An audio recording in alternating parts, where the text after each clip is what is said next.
आज की डिक्टेशन मुख्य रूप से Rajasthan high court, SSC stenographer एवं आईटीआई की परीक्षा के लिए होगी। डिक्टेशन की गति 100 शब्द प्रति मिनट होगी। डिक्टेशन स्टार्ट करते हैं 5 सेकंड बाद। स्टार्ट।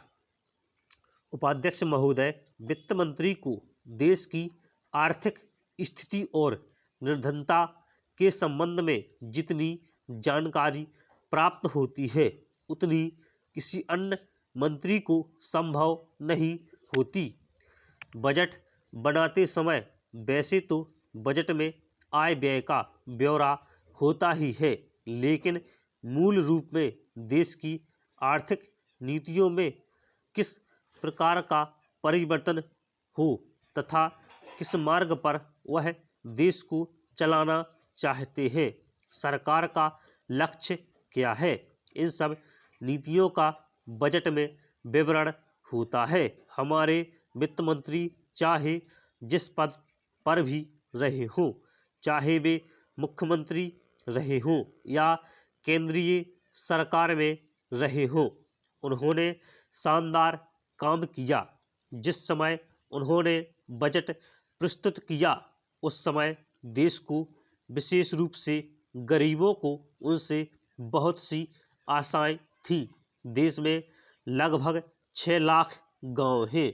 उनमें जो बेरोजगारी है, गरीबी है, उसके संबंध में देश की जनता को उनसे बड़ी आशाएं थीं और जनता देखना चाहती थी कि इस अवसर पर सरकारी नीतियों के द्वारा देश को वे क्या मार्गदर्शन देना चाहते हैं। इस दृष्टि से 3 महत्वपूर्ण बातें इस समय देश के सामने थी। देश का आर्थिक विकास तेजी से हो, अधिक लोगों को काम मिल सके और मूल्यों में स्थिरता आए। जहाँ तक इन 3 उद्देश्यों का संबंध है, हमने देखा कि उस ओर कुछ प्रयत्न हुए हैं।